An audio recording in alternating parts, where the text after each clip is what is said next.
This is going to be your second solo album. Why now? Well, we were on tour last summer. It was a very big tour. We had three band albums in a row, and with Keep the Faith, Crossroads, and then These Days. And it was obvious that I needed something new to say. And in saying that, I felt the way to do it was going to be on my own. Because all the band had to talk about was how wonderful everything is. You know, it's huge. It's beyond our wildest dreams. It kept getting bigger. And what else is there to say other than life is good? Where, on my own personal voice, walking away from it, having a new experience or two, you could be a little more introspective. You know, you could start saying things about yourself that not necessarily the voice of the band, but, you know, the voice of the individual. Sure. And then how do you actually go about separating writing, to say, with, you know, writing a band album compared to, say, writing this album? Well, when Richie and I write together, it's neither his or my voice, it's our voice.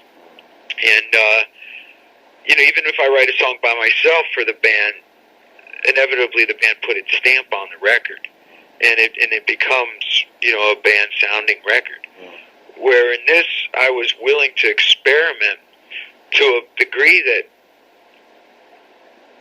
even if the band were willing to experiment and say, you know, do whatever it is you want, inevitably, their playing on the record would mold it, you know, a little further towards center than what I came out with. You know what I'm saying? Yeah. So, you know,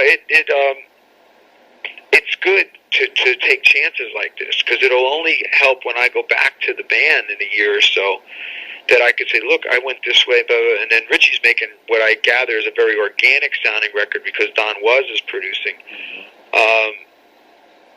He'll be able to bring me back the knowledge of that information, and then we'll meet somewhere in the middle.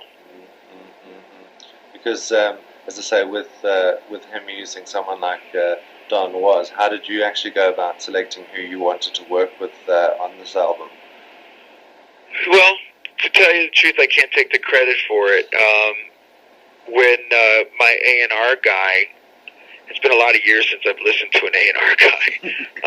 I have a new one at the record company, and I really hit it off with the guy. And, you know, he's in a different place than I am. He was going to be talking about a different kind of music than I was familiar with, and he said, you know, let me introduce you to some guys, you know. And I said, okay, let me hear it. And he played me the Black Grape record, and I heard it, and I thought, wow, you know, this is pretty moving.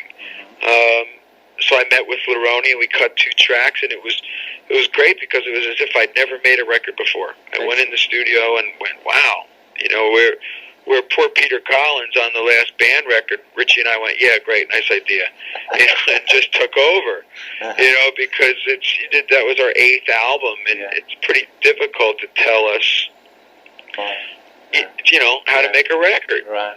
Where with Lerone, I went in and went, what are you doing? This is cool, you know, and that moved me. And so then Dave Stewart, same kind of thing. I just happened to meet him by accident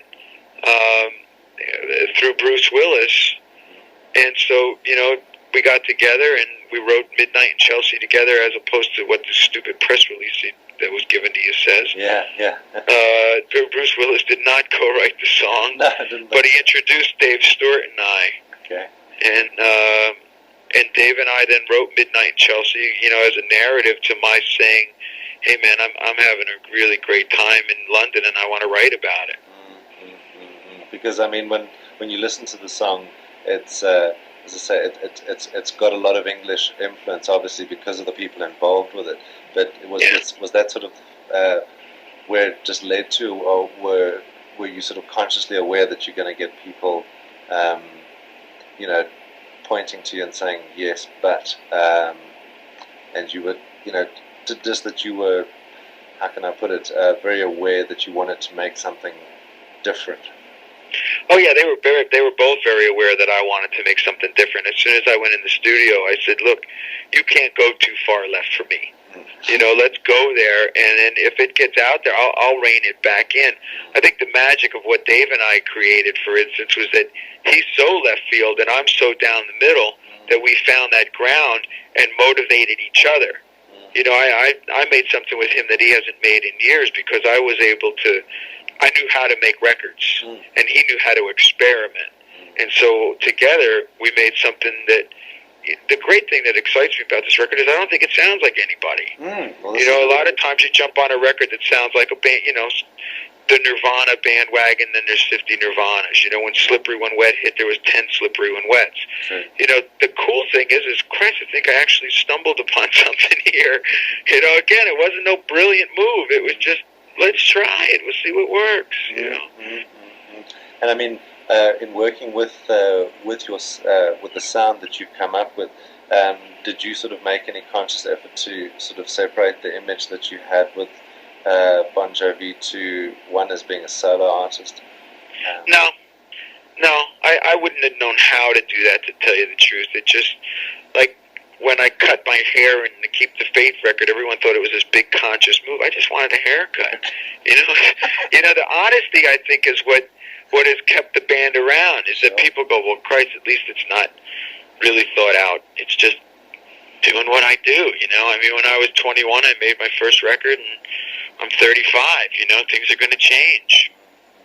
If this was a band record, I would look and act the way I'm acting right now. It's no big, I'm not ruled by fear. I won't try to look like I did on Slippery because that was successful. Sure. And that works for some bands, you know. I mean, I loved it. I can't wait to see Angus Young put the shorts on, but, you know, he's 45 or 48 years old, you know.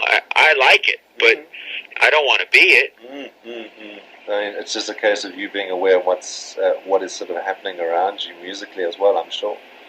I don't even think about it. I just think about me, you know. I don't care about the big picture. I don't care about what sells records. This might not sell 5 records, you know. But I have no idea. All I know is I made a record I liked. And I know that you used Anton Corbijn to do the photography on the Best Of. You've used him again. And Keep the Faith. Yeah. And absolutely.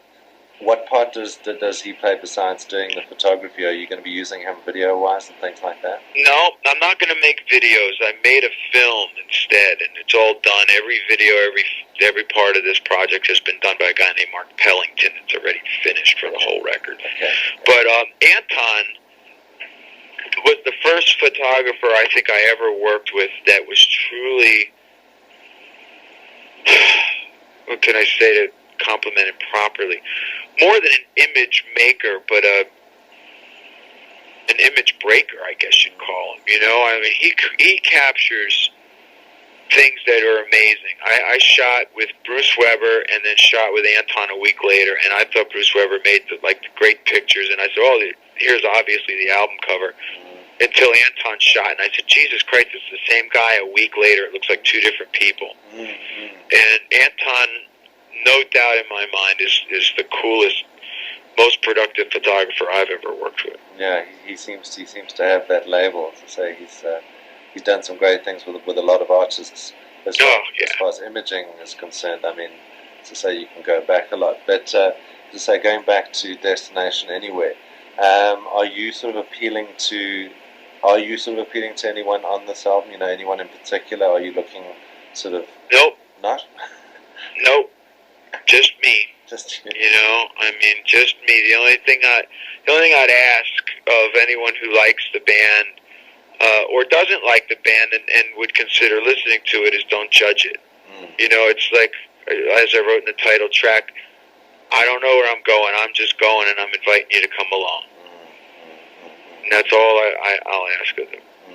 Public. So, if you sort of had to sum up, if you had to sum the album up, what would you say what does it say about where you are now, sort of as a musician, as a singer? I'm on a journey. I'm on a journey, and very excited about it because I don't know where it's leading me. I just know that I'm going, and the future is looking pretty bright. Because I mean, everything that you have done, I mean, both musically and movie-wise, has been a success. I mean, I was sitting there last night thinking to myself, what's the secret? I don't know what the secret is, other than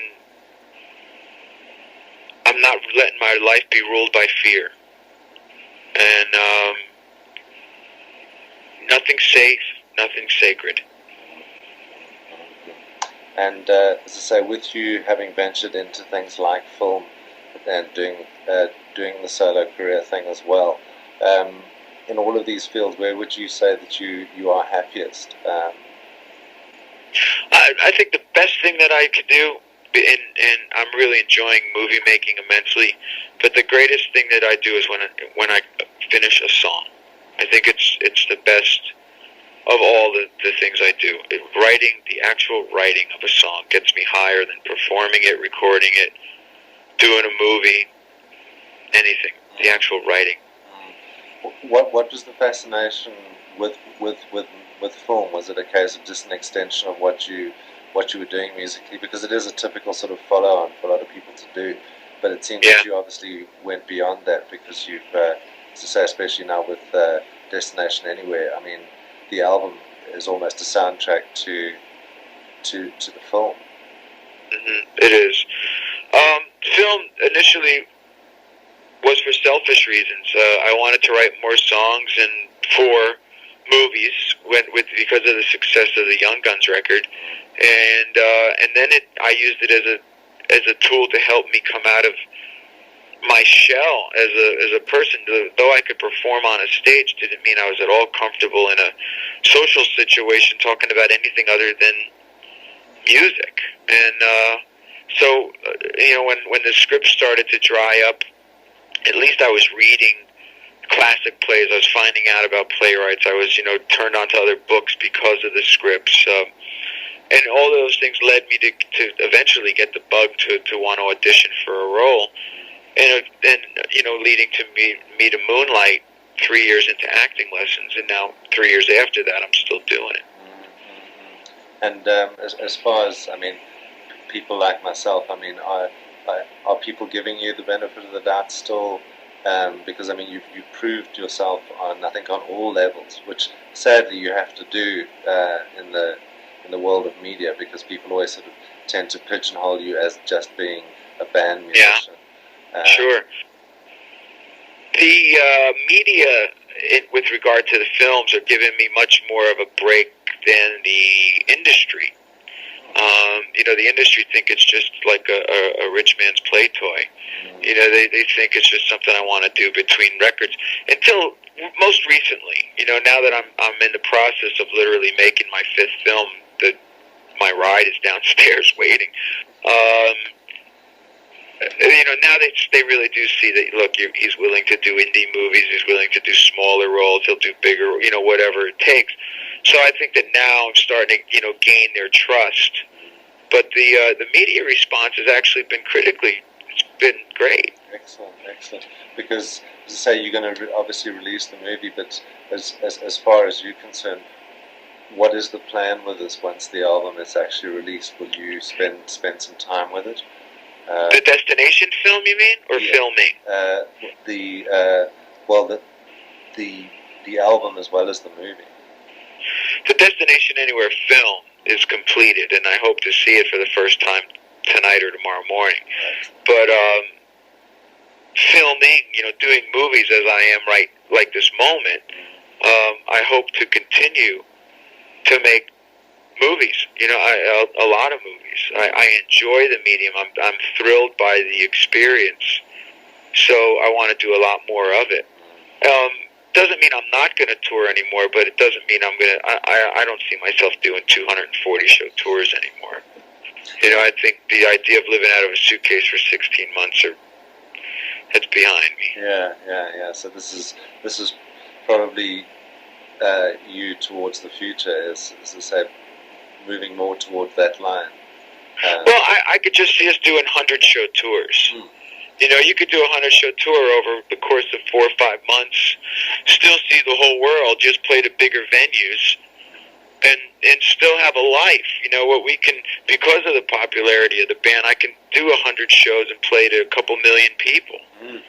You know, and that I'd rather do than do 240 shows to play to almost as many people and have to take 16 months. It just kills you physically. It's not that I'm bored with it or anything, but it beats the hell out of you. Because I was thinking, you know, I mean, as I say, based on what you're currently doing, as I say, band-wise, solo-wise, movie-wise, how have you managed to actually fit it all in, that everything that came out was credible, that you weren't rushing things and, you know, set to very tight sort of schedules? Well, everything is somewhat rushed. You know, there's, to be honest with you, you know, even though I said on this record, okay, I'm not going to let it go. You know, I didn't want to put it out till September. The record company heard it and they said, man, we got to have it in June. And I went, all right. You know, and the destination film, like I said, I'm going to see tonight, but I didn't want it to be coming out for 3 months. But I think it's going to be up to snuff, even though it's ultimately, things are, to be honest with you, they're always going to be a little rushed. No matter what you say, they're always going to be a little bit rushed. But as long as you maintain that control to the point that you try to. Yeah.